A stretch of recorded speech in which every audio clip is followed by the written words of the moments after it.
What would you do if the entire galaxy called your survival a crime? What would you build if every powerful civilization locked you away and waited for you to disappear?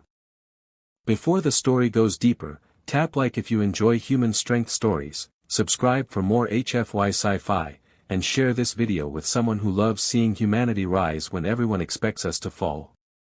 The Galactic Concord called it mercy. That was the word they used in the official order.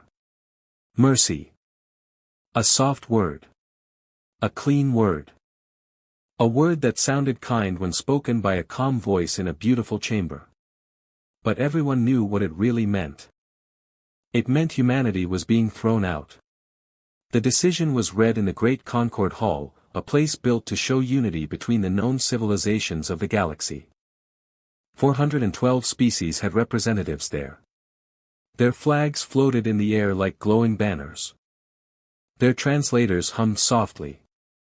Their cameras broadcast the session to every major world, every relay station, every colony, and every public archive. The high speaker stood in the center and read the order slowly. Humanity was removed from the Galactic Concord. Earth lost its diplomatic status. All human stations inside Concord space were seized. 12 relay stations. 41 mining bases. 2 research outposts. 1 colony ship called the UES Providence. That ship had been traveling to its new home when the order came. It carried 800 colonists. Families, engineers, teachers, farmers, doctors, and children. They had done nothing wrong. Still, the Concord took the ship. They removed the people. They placed the colonists under Concord custody. Then came the final part. A 500 light-year exclusion zone was placed around the Sol system. No Concord species was allowed to trade with humans. No one could talk to them. No one could visit them. No one could help them. The galaxy had built a wall around Earth. And they called it mercy. The charge was conspiracy to weaken the Concord. But that charge was not true. Humanity had not built secret armies inside Concord space. Humanity had not started wars. Humanity had not stolen worlds or broken treaties. Humanity had done something much more dangerous to the old powers. Humanity had made friends. Not just official allies. Not just trade partners. Not just signed agreements between governments. Real friends. A human engineer had stayed awake for 3 days to repair a failing water plant on a Verith colony. A human doctor had saved a Sarthi diplomat when no one else knew how to treat his species. Human cargo crews had shared supplies with small border worlds during food shortages. Human students had learned alien songs. Human captains had answered distress calls even when Concord rules said they did not have to. Slowly, without asking permission, humans had built trust. The Concord could control treaties. It could control markets. It could control official votes. But it could not control a human looking at someone in trouble and saying, "I can help." That frightened the oldest powers. They had ruled the Concord for 900 years through committees, delays, rules, and quiet pressure. Young species stayed dependent. Small species stayed grateful. Everyone moved only as fast as the Concord allowed. Humanity did not understand that rhythm. Humans asked direct questions. Humans solved problems without waiting for committee approval. Humans treated small species like they mattered. In 14 years, humanity had created a network of goodwill that the Concord had not approved, had not designed, and could not easily break. So they decided to cut humanity out completely. Admiral Sarah Chen sat in a public gallery when the vote happened. She was not there as an official military representative. The Concord did not allow Earth's Navy to speak in diplomatic sessions. She was there as an observer. She had requested a seat, and the Concord had granted it because no one in their old slow system had thought to ask why a senior human admiral wanted to watch a vote about human trade relations.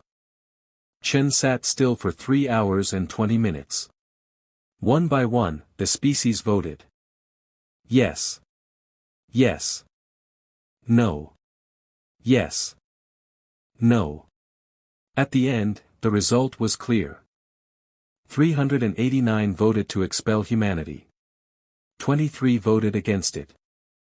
No one was allowed to abstain. Under Concord procedure, refusing to vote counted as support for the majority. Chen noticed that detail. She noticed everything. The 23 species that voted no were the ones humans had helped, trusted, and befriended. They were not powerful enough to stop the vote. But they were brave enough to be seen. When the High Speaker announced that the order had passed, the hall began to applaud. That was the moment Sarah Chen understood the truth. The applause was not polite. It was not sad. It was not the sound of leaders making a hard choice. It was relief. It was satisfaction. Some of them had wanted this. They were happy to see humans removed. Chen did not move. She did not speak. She let the sound pass through her like cold water. The Concord had never expelled a member species before. In 900 years, it had punished nations. It had restricted trade. It had censured governments. But it had never erased a civilization from its political family. Until humanity. The Concord claimed to believe in unity, inclusion, and shared peace. But for humans, it chose exile. Chen flew back to Earth on a transport that was stopped twice before it could leave Concord space. Both times, it was released only because it carried official diplomatic staff. In the back of that transport, Sarah Chen thought about the seized stations. She thought about the Providence. She thought about the 800 colonists held by the same people who had applauded humanity's punishment. She thought about the word mercy. And she thought about what she was going to do. Not if she was going to do something. What? Because Chen had known for 2 months that the expulsion might come. Intelligence reports had warned her. Diplomats had hoped the vote could be stopped. Chen had watched the system and understood something colder.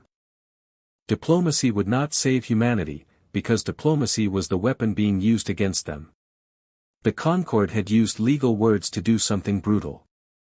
So humanity would answer in a language older than law. Work. Build. Expand. Survive. The ship entered jump space, and the stars stretched into lines. Admiral Sarah Chen, the most dangerous human alive in that moment, went home to build something the galaxy would never forget. The exclusion zone was supposed to be a cage. At first, it felt like one. No Concord trade. No Concord technology imports. No access to interstellar markets. No relay networks. No shipping lanes. No official contact with any member species. Human companies collapsed in days. Colonies lost supply chains. Factories that depended on alien components shut down. Earth's economy shook harder than it had in generations. People were angry. People were afraid. Some wanted to beg for another hearing. Some wanted to send apologies for crimes humanity had never committed. Chen did not beg. 2 weeks after returning to Earth, she entered an emergency session of the United Earth Council. Every major nation was represented. The room was full of tired faces and quiet panic. Before anyone could ask a question, Chen spoke 5 words. They have done us a favor. The room turned silent. The President of the United States looked at her as if she could not decide whether Chen was brilliant or broken. A European representative leaned forward and said, "Admiral, with respect, we have lost 14 years of economic integration. We have lost our stations. We have lost our people." Chen nodded. "We lost what they allowed us to have," she said. "That was always less than what we could build ourselves." No one answered. Chen looked around the room. The Concorde controlled our progress for 14 years. Every ship design needed approval. Every weapon system needed review. Every new drive theory was restricted. Every major project had to pass through their committees. They called it safety. They called it stability. She placed both hands on the table. It was a leash. Then she said the sentence that changed human history. They cut the leash. Some leaders understood immediately. Others did not. Chen explained for 6 hours. She did not present a revenge plan. She did not call for open war. She did not suggest a desperate attack on Concord space. She presented a construction project. A project larger than anything humanity had ever attempted. The exclusion zone covered 500 light-years around Seoul, but Concord maps did not cover everything. Beyond their charted borders were dark regions they called the Deep Fringe. Empty to them. Too far. Too poor. Too difficult to manage. Chen called it the void. It was not empty. It had stars. It had minerals. It had planets. It had room. And most importantly, it had no Concord inspectors, no Concord committees, no Concord law, and no Concord permission slips. Humanity would build there. Not one colony. A network. Outposts spread across unclaimed space. Shipyards. Mining hubs. Research stations. Relay systems. Hidden routes. Independent industry. A civilization outside Concord control. The council approved the plan that night. The next 18 months became known as the founding. People later spoke of that time with pride, but those who lived through it remembered the exhaustion first. Earth worked like it had never worked before. Factories ran through the night. Old shipyards were reopened. University labs became military research centers. Civilian engineers joined orbital teams. Miners trained for deep space extraction. Farmers studied alien soil. Programmers built new communication systems. Soldiers became logistics officers. Pilots became explorers. There was no single heroic moment. There were millions. A welder working 17 hours in orbit. A scientist sleeping under her desk. A family giving up a comfortable life on Earth to join an unknown outpost beyond known space. A cargo pilot taking one more flight because someone had to move the parts. A child watching ships rise from the atmosphere and asking when humanity would bring everyone home. Every nation gave something. Every profession mattered. Humanity had been humiliated in front of the galaxy, but instead of breaking, it became focused. The first expedition left Earth 14 months after the expulsion. 17 ships. 8,000 people. Scientists, engineers, builders, medical teams, soldiers, miners, teachers, and families. Their destination was a star system beyond Concord charts. Human navigators named it Outpost 1. It had 4 planets. 2 were rich in resources. 1 could become livable with enough work. By Concord standards, the system was not important. It was far from trade lanes. It had no easy value. That made it perfect. No one was watching. The ships arrived and began immediately. They placed orbital platforms. They dropped mining rigs. They built sealed habitats on the surface. They carved heat tunnels under frozen ground. They melted ice. They processed metal. They planted the first human flag in the void, not as a symbol of conquest, but as a promise. We are still here. 4 months later, the second expedition left. Then the third. Then the fourth. The void began to light up with human work. A small relay appeared between stars. Then another. Then another.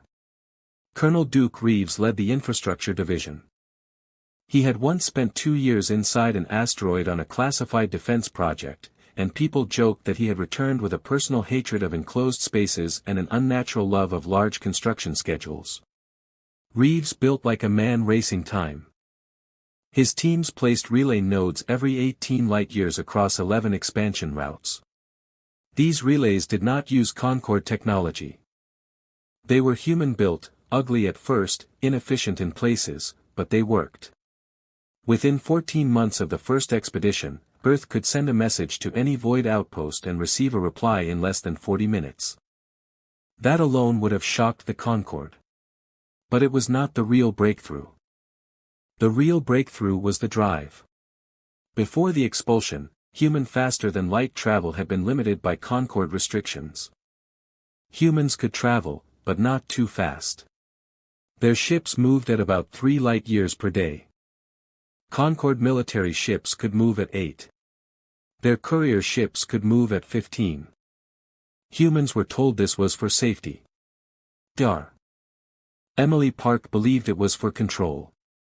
She had worked on major human defense systems before, and after the expulsion, she joined Chen's classified research network. 3 months into the Void program, Park submitted a paper that changed everything. It described a new geometric torsion drive. The core principle had been restricted under Concorde law. Humanity was no longer under Concorde law.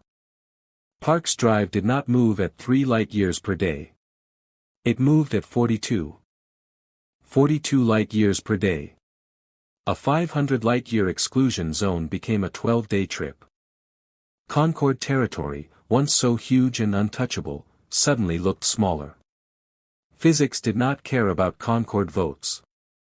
Sarah Chen read Park's report twice. Then she called her. How long until production? 4 months for first fleet retrofit, Park said. 12 months for full conversion. Chen answered at once. Start with exploration ships. Park paused. What are they exploring?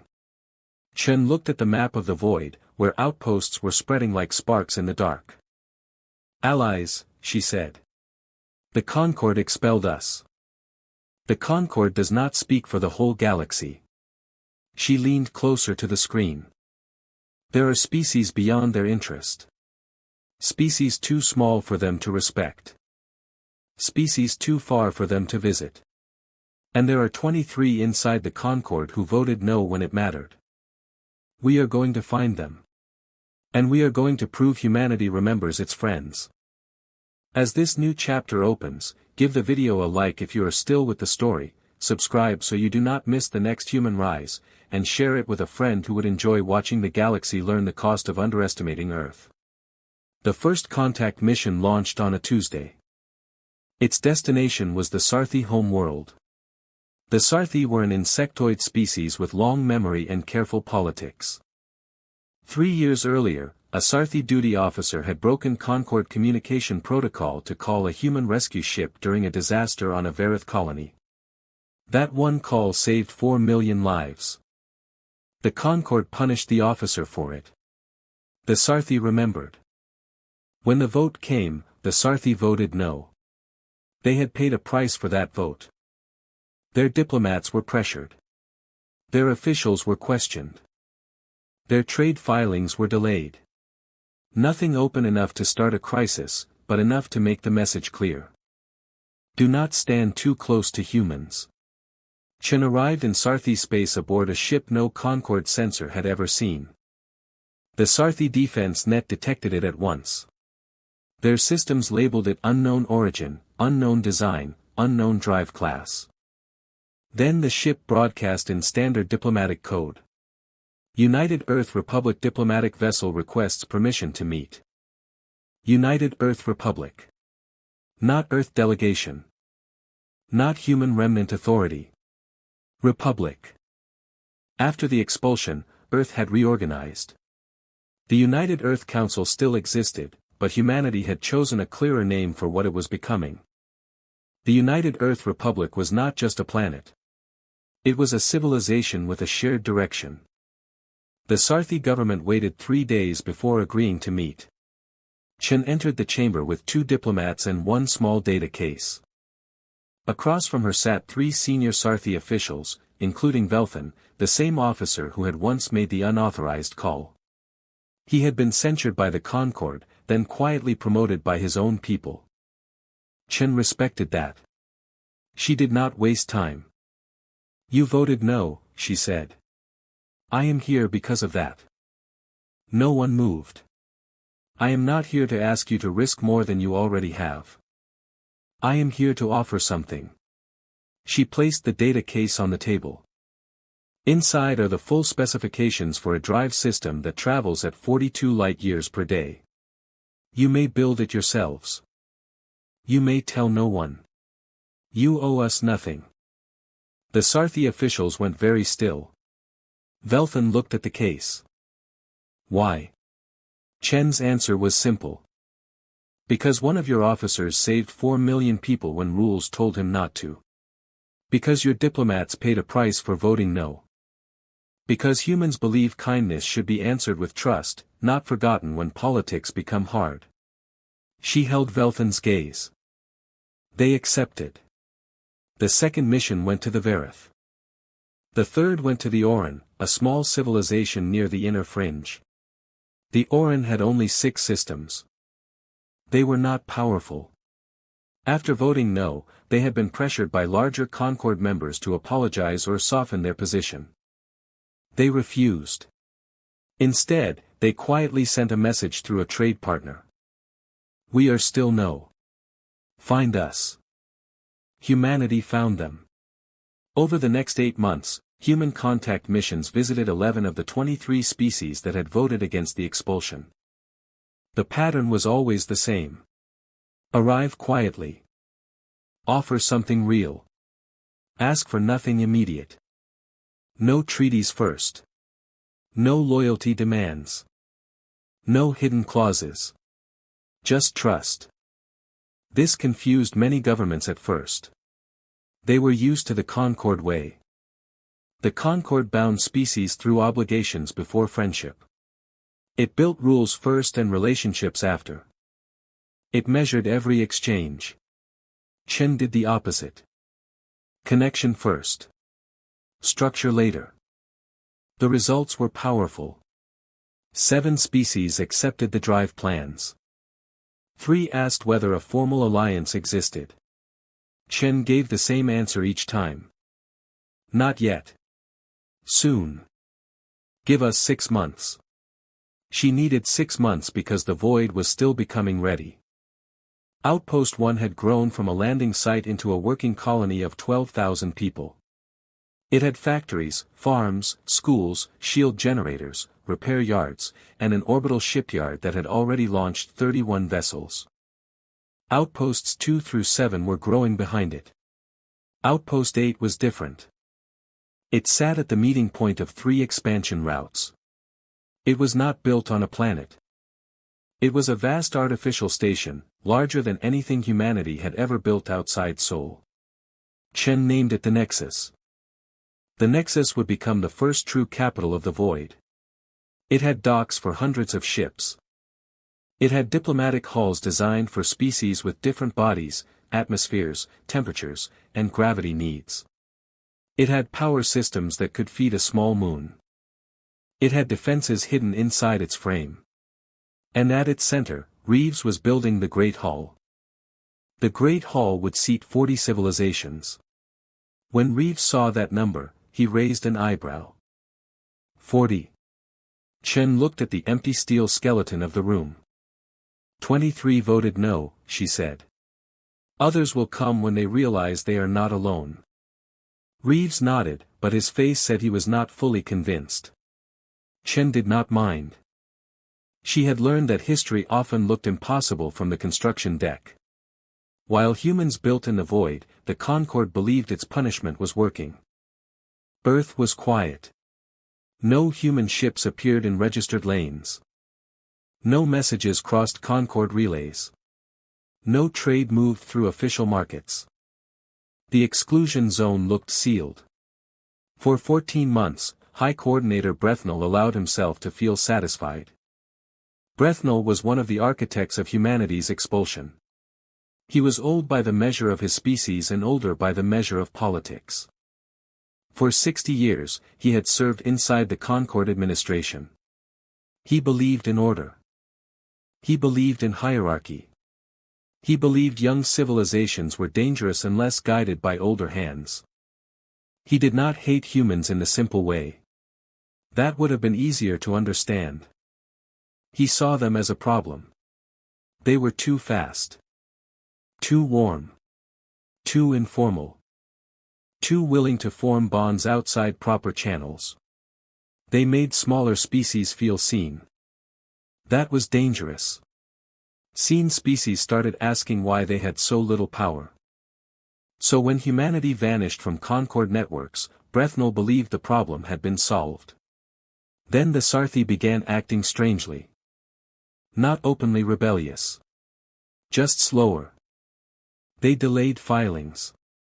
They declined invitations to economic committees. They answered administrative requests with perfect politeness and very little urgency. Then the Orin did the same. Then 2 more. Brethnall noticed. He ordered a full audit of all contact between humanity and the 23 no-voting species. The report came back clean. No relay messages. No ship records. No trade contact. No diplomatic meetings. Nothing. Most administrators would have relaxed. Brethnall did not. In a system as heavily monitored as the Concord, nothing could mean only 2 things. Either nothing was happening.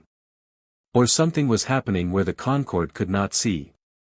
He ordered covert intelligence teams to search harder. They found no human transmissions on known frequencies. No human ships in known lanes. No human activity in surveyed space. Brethnall read the reports and understood the shape of the danger. Humans were using systems not in Concord records. They were traveling through space not on Concord maps.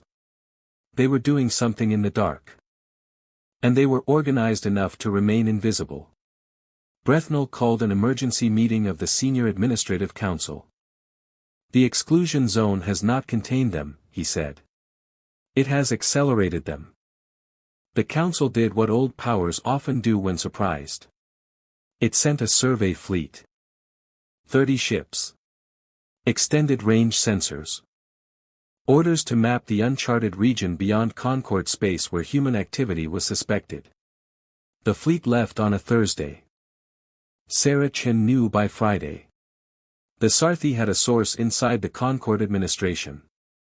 Not a treaty. Not a formal spy pact. Just a trusted channel between people who understood what was coming. The message reached Chen at Outpost 5. She was standing beside Colonel Reeves in the unfinished Nexus Great Hall when she read it. The Concord survey fleet will reach the outer edge of our outpost network in 4 weeks, Reeves said. They will find outposts 1, 2, and 3 before the meeting date. Can we move the meeting forward? Chen asked. Reeves looked at the hall. The seats were not finished. The walls were bare. Cables still hung from the upper structure. We can make the room functional in 3 weeks, he said. It will not be beautiful. Chen looked at the raw metal walls. Good. Good. Yes. Let it look like what it is. Reeves understood. A beginning. Chen nodded. Move the meeting forward. Tell every invited species the truth. The Concord is coming to look at what we built. I want them here before the survey fleet arrives. Reeves studied her face. You want the Concord to find a new interstellar organization already signed into existence. Chen's eyes stayed on the hall. I want Brethnall to read the report and understand that he is late. 3 weeks later, the founding meeting began. Not 23 species came. 26 did. 3 of them had voted yes on the expulsion. That surprised even Chen. Those 3 species had spent 14 months watching how the Concord treated anyone who had defended humanity. They had watched the pressure, the delays, the punishments hidden inside procedure. They had begun to ask themselves a dangerous question. If the Concord can do that to humans, what will it do to us when we become inconvenient? They asked through private channels whether they could attend. Chen said yes.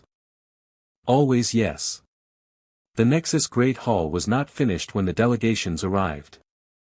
Its bare metal walls still showed tool marks. Some floor panels had been installed only hours earlier. The ceremonial lighting did not work. The acoustic system had a faint echo.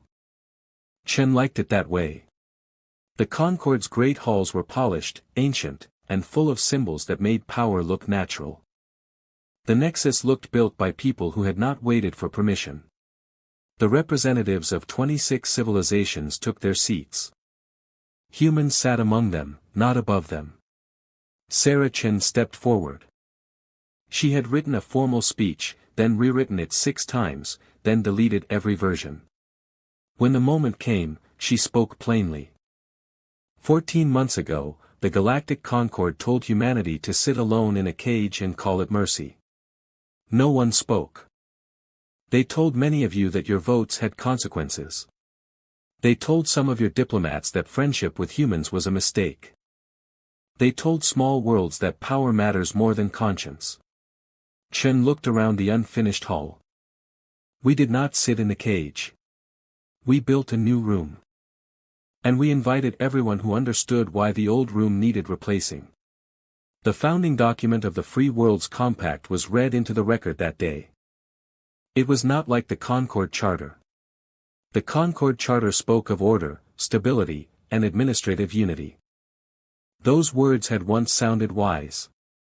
Now they sounded like soft walls around hard control. The Compact Charter began with one sentence. The Free Worlds Compact exists because the right to exist freely cannot be conditional. Every member kept full sovereignty. No species could be expelled. No government could vote another member out. Membership was voluntary. Withdrawal was voluntary. Technology exchange was transparent. Defense was mutual but not forced. Trade was fair and open.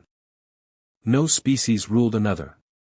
No capital world could silence a small colony. No committee could bury justice under paperwork. 26 representatives signed. When the last signature entered the record, the hall stayed silent for a moment. Then someone began tapping a limb against the table. Then another. Then humans clapped. Then the whole hall filled with sound. It was not the applause Chen had heard in the Concord Gallery. That applause had celebrated punishment. This one marked creation. 6 days later, the Concord survey fleet reached Outpost 3. The survey commander expected a hidden human mining base. Maybe a shipyard. Maybe some illegal relay stations. He did not expect a working colony. He did not expect an orbital yard. He did not expect patrol ships with drive signatures his computers could not classify. And he did not expect the message waiting for him. It was from Admiral Sarah Chen, recorded 2 weeks earlier.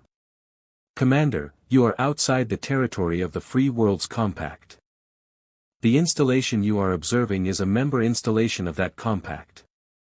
You are in unclaimed space, and you are welcome to observe. The commander listened, his bridge silent. Chen's voice continued. The Free Worlds Compact was founded 21 days ago with 26 member civilizations. 11 of those civilizations are also current Galactic Concord members. Their membership in the Compact does not replace their Concord status. They remain members of both. The Concord may draw its own conclusions. The commander looked at the tactical display. Chen went on. The Compact currently includes 43 installations across the void, along with the sovereign territories of its founding members. The Compact extends an open invitation to any Concord species that wishes to join. There are no loyalty oaths, no forced political changes, and no hidden conditions. The door is open. Then her voice grew colder. The 800 colonists from the UES Providence are citizens of the United Earth Republic and members of the Free Worlds Compact. We formally request their return. This is the first of 3 requests. If 3 requests do not bring them home, we will make other arrangements. The message ended. The survey commander replayed it once. Then he sent it to Concord Central. He stood on his bridge and looked at the human installation outside his window. It was real. It was not theory. It was not rumor. It was not a rebellion hiding in fear. It was a new power, already alive. And he was very glad he would not be in the room when High Coordinator Brethnell received the report. You have reached the point where the galaxy finally sees what humans were building in the dark. Give the video a like for that moment, subscribe for more stories where humanity answers pressure with progress, and share this with someone who enjoys a slow burn turning into a power move. The Concord response took 6 weeks. Not because they needed 6 weeks to understand. They understood very quickly. According to intelligence sources inside the Concord, Brethnell's faction had a position within 48 hours. They wanted to condemn the compact. They wanted to pressure the 11 dual-member species. They wanted to declare the human void installations illegal. But the Concord was a machine built out of delay. A report needed review. The review needed committee approval. The committee needed legal interpretation. The legal interpretation needed amendment. The amendment needed translation into 412 diplomatic standards. Then another committee had to approve the translated version. The same slowness that once protected the Concord now trapped it. By the time the formal response arrived, the compact had grown. 2 more outposts were active. 3 additional species had sent quiet inquiries. The drive specifications had spread among trusted governments. Human ships moved through the void at speeds Concord planners had not accepted as possible for a young civilization. Finally, on a Thursday, the Concord sent its reply. The language was calm, polished, and empty. The Galactic Concord acknowledged the formation of the Free Worlds Compact. It noted with interest the participation of current Concord member species. It reaffirmed the right of member species to join cooperative frameworks outside direct Concord authority, subject to their existing agreements. Then it addressed the Providence colonists. Their situation, the message said, was under administrative review. The standard review period was 6 months. Chen read the message at the Nexus. She placed the tablet on the table. Then she sent back 3 sentences. Thank you for your acknowledgement. The standard review period is not acceptable. The colonists come home in 30 days, or we make other arrangements. This is the second formal request. The Concord did not ignore that. It called for a diplomatic session at a neutral station near the outer fringe. 3 senior Concord officials attended. Chen came with 2 United Earth diplomats. The meeting lasted 4 hours. The Concord officials spoke about process. Chen spoke about people. They said the Providence situation was complicated. Chen said 800 civilians had been taken from their ship. They said custody questions required review. Chen said children had spent more than a year under foreign detention because the Concord wanted to make a political point. They said the Concord must preserve stability. Chen said stability was not the same as justice. At one point, a Concord official leaned forward and said, "Admiral, you must understand that the Concord cannot appear to respond to pressure." Chen answered without raising her voice. Then do not think of it as pressure. Think of it as information. She placed 3 data packets on the table. The first contained technical details on the 42 light-year drive. The second contained verified reports on 43 compact installations across the void. The third contained a preliminary list of Concord species that had joined the compact while keeping their Concord membership. The officials stared at the data. Chen folded her hands. "You expelled us to make us go away," she said. We did not go away. We went further. She let that sit. In 18 months, at current growth, the Free Worlds Compact will have more founding-level members than the Concord had when it began 900 years ago. In 3 years, our void industry will exceed Earth's pre-expulsion output many times over. The officials were quiet. Chen continued.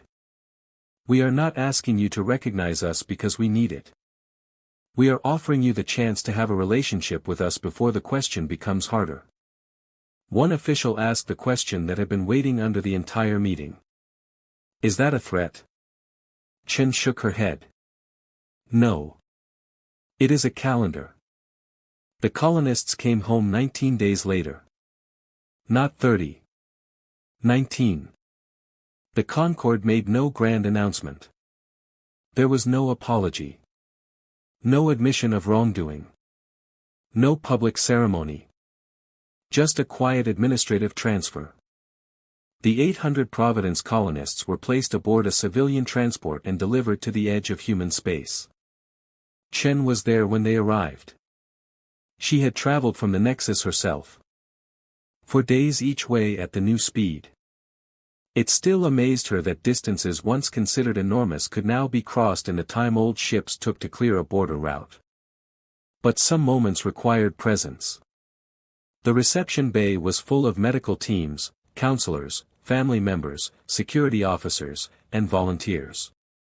The transport hatch opened. The first colonists stepped through carefully, as if they were afraid the release might be reversed.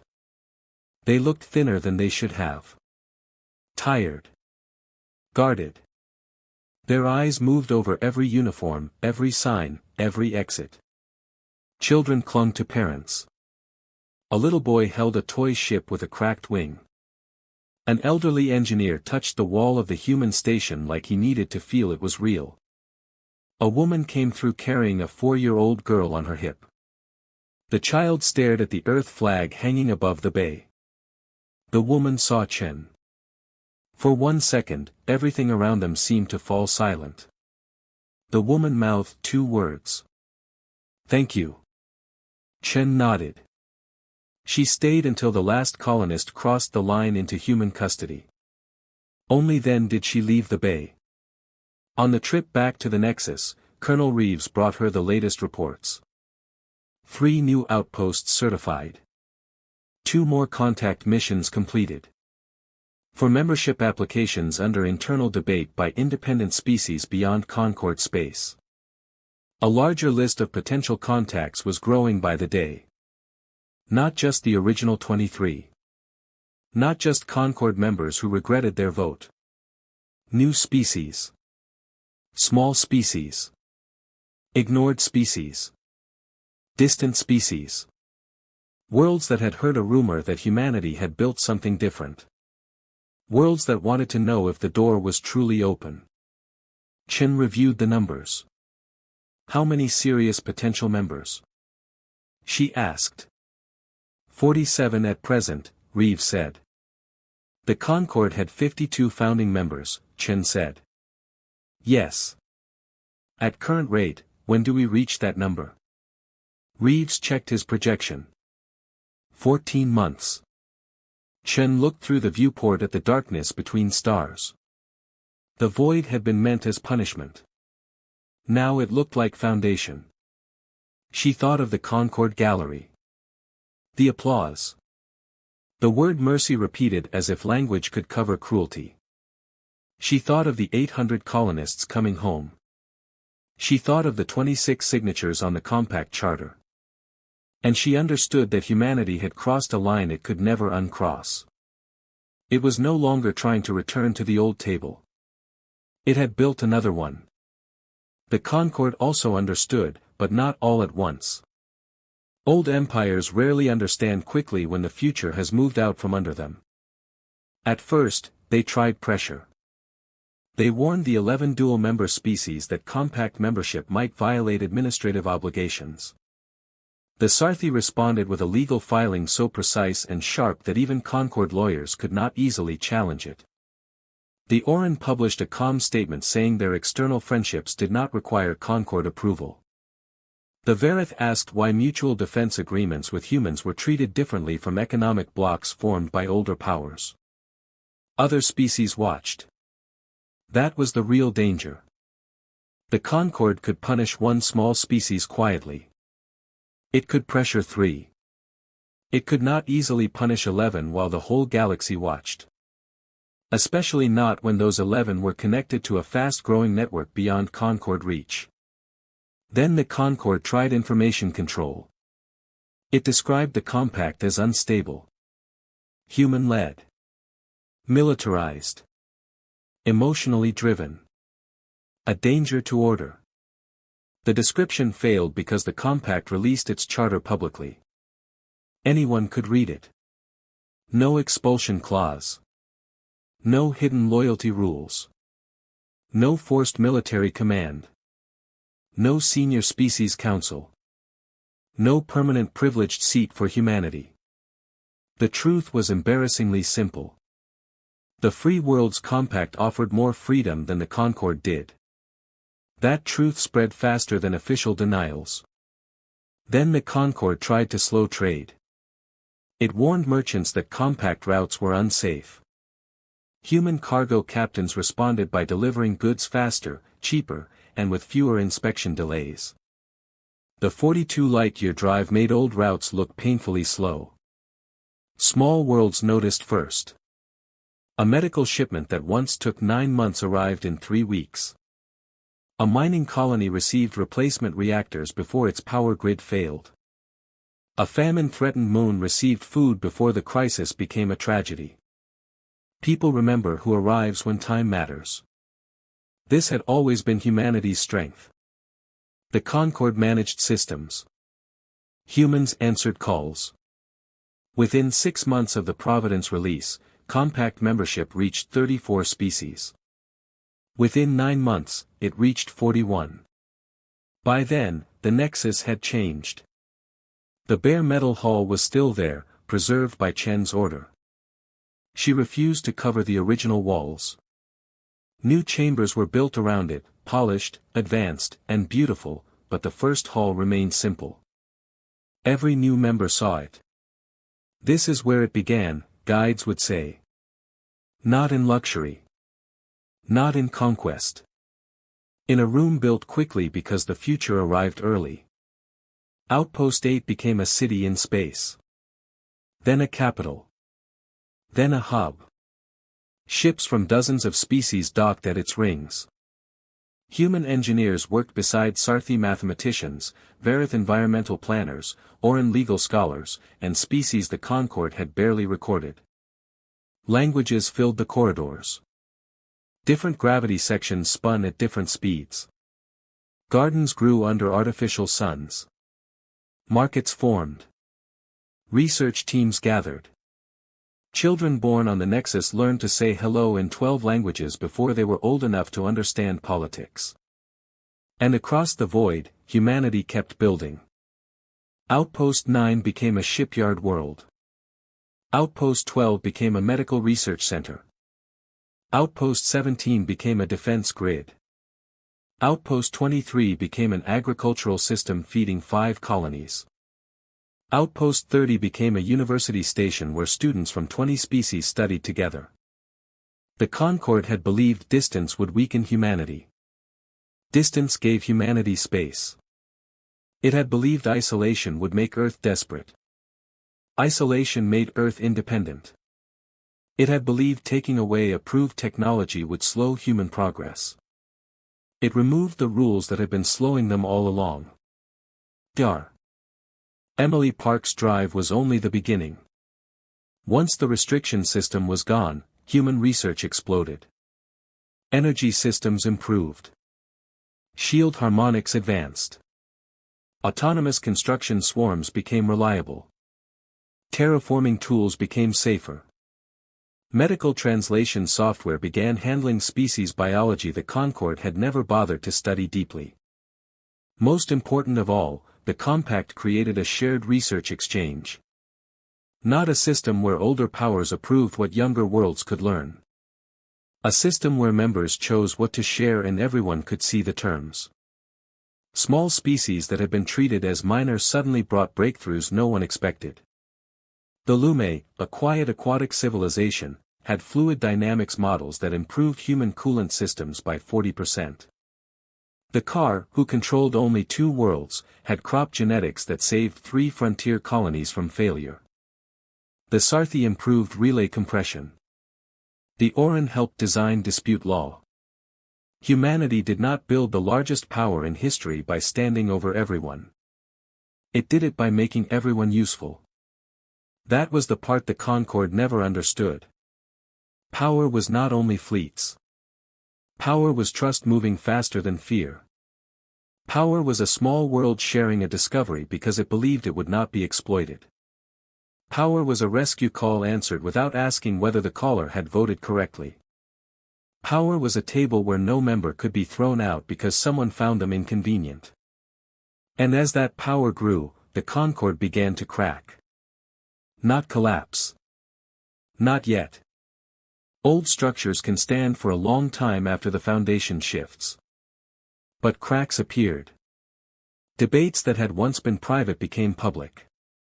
Younger Concord species began asking why human-drive research had been restricted. Border worlds asked why Concord relief responses were slower than compact volunteer fleets. Trade guilds asked why Concord lanes had become so expensive. Students asked why they were forbidden from applying to Nexus universities. Then came the first major defection. A Concord member species called the Ithran announced full withdrawal from the Concord and full membership in the Free Worlds Compact. The Ithran were not one of the original 23. They had not even known humans well before the expulsion. But when a plague struck one of their colony moons, Concord Medical Review took 9 days to classify the emergency. A compact medical fleet arrived in 6. Not weeks. Days. The fleet had human doctors, Lume biologists, Sarthi logistics teams, and Verith atmosphere specialists. They saved 2 million lives. When the Ithran government announced its decision, its prime speaker said one sentence that spread across the galaxy. We choose the people who came. No Concord speech could undo that. By the time compact membership reached 52 species, the anniversary of the old expulsion was approaching. 14 months. Exactly as Reeves had predicted. The Nexus prepared for a quiet ceremony. Chen did not want triumphal displays. She did not want statues. She did not want songs about revenge. She wanted a reading of the charter. She wanted the Providence families invited. She wanted the representatives of the original 26 seated together. But the galaxy made it bigger anyway. Ships came from across the void. From dual-member worlds. From new colonies. From species still officially inside the Concord but privately sympathetic. From frontier systems that had once been ignored. The Great Hall could not hold everyone. So the ceremony was broadcast across every compact relay. Sarah Chen stood in the same unfinished hall where the first signatures had been made. She was older now. Not by many years, but by the kind of weight that does not need decades. Reeves stood near the back. Dar. Park sat with the engineering delegation, looking uncomfortable because people kept applauding whenever her name appeared in the official record. The Providence colonists sat in the front rows. Some children who had once arrived tired and frightened now wore small compact pins on their jackets.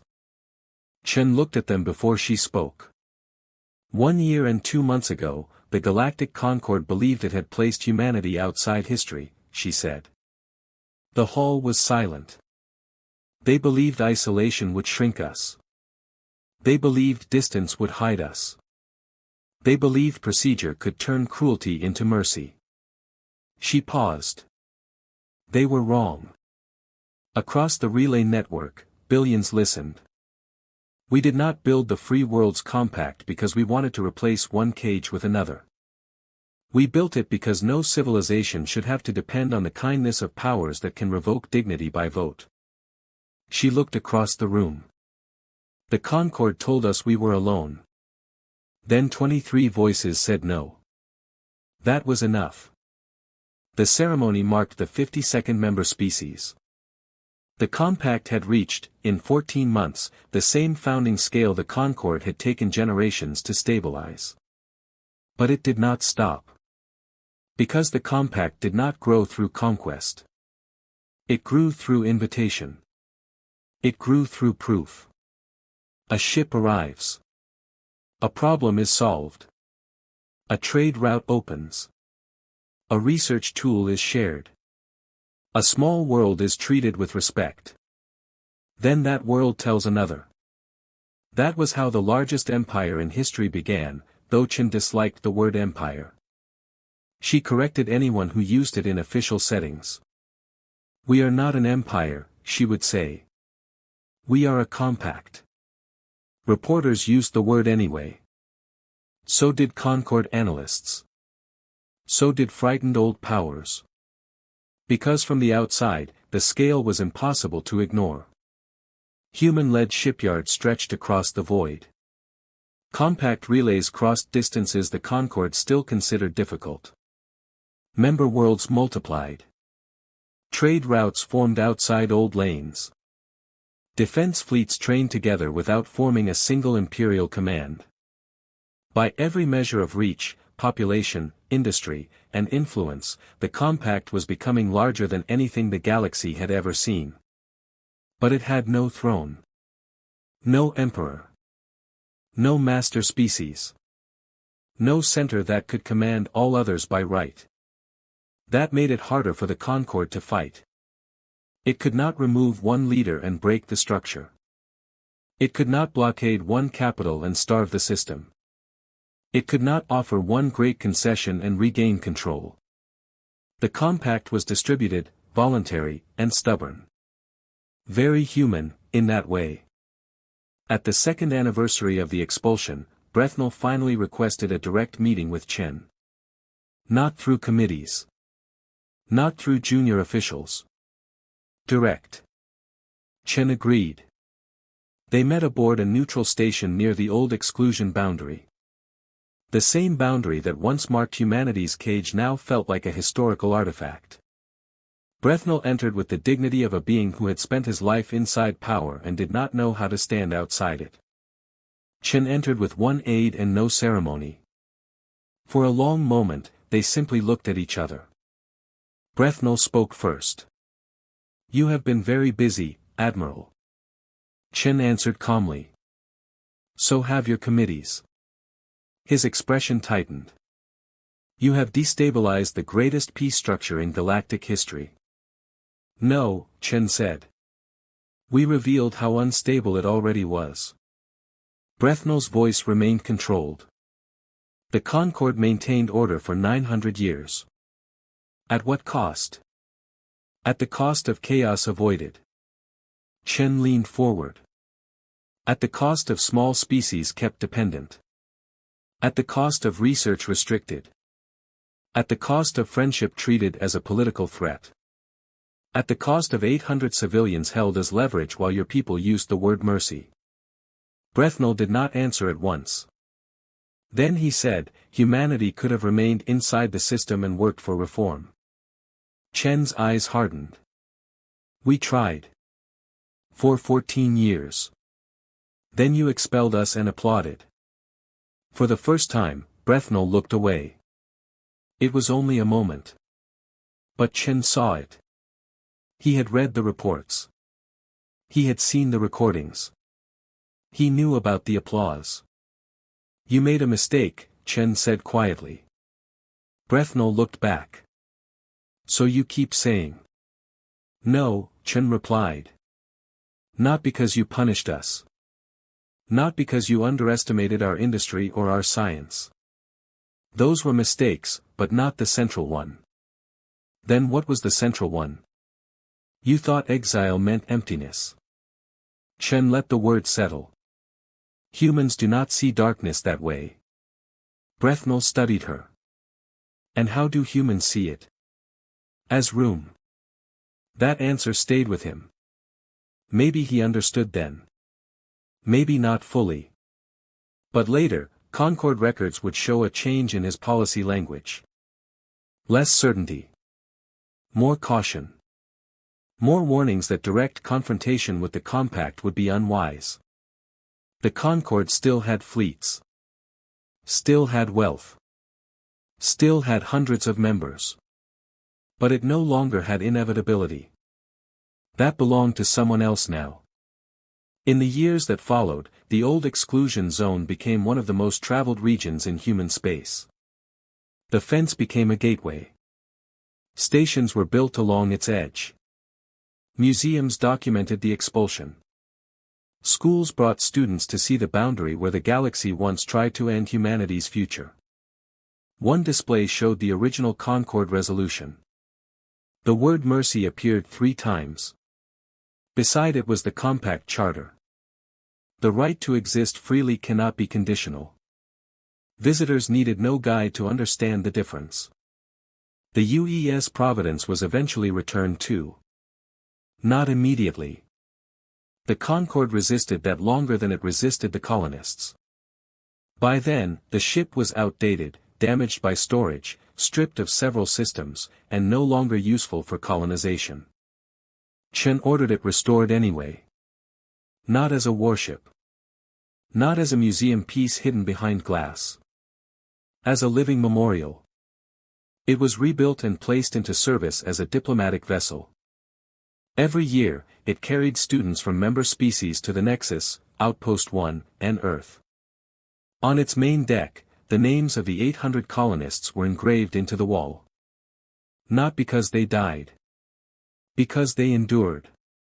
That mattered too. Not every victory is survival after battle.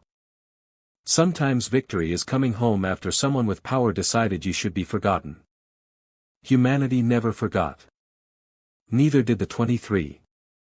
Their names were honored in human history. Sarthi. Vereth. Oren.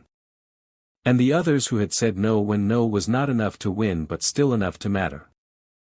Chen made sure of that. At every major compact ceremony, the original 26-member flags were displayed together. Not as decoration. As memory. The compact's strength came from industry, yes. From science, yes. From speed, yes. But its soul came from a vote humanity lost. 23 voices against 389. A loss so complete it looked meaningless. But history is strange. Sometimes the side that loses the vote wins the future. The Concord had counted numbers. Chen had counted courage. Those 23 votes became the first stones in a foundation that stretched across the void. As the compact passed 100 member species, then 150, then 200, historians began dividing galactic history into before and after the expulsion. Before, the Concord defined civilization. After, civilization had a choice.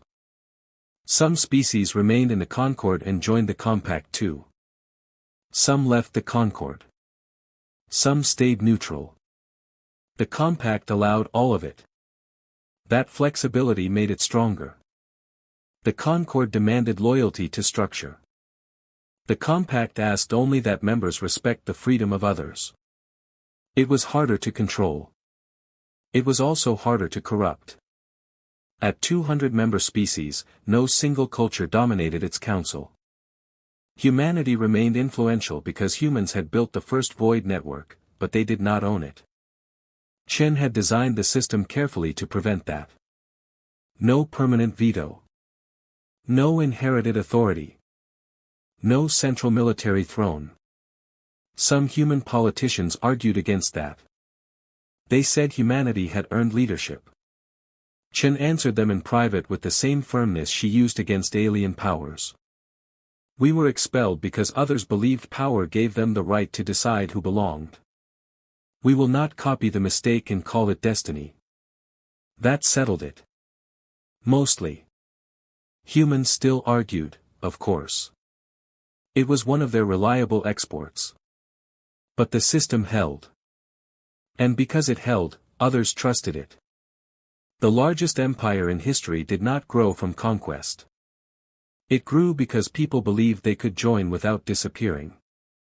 That was new. And new things, once proven, are dangerous to old ones. The Concord did eventually reform. Not quickly. Not gracefully.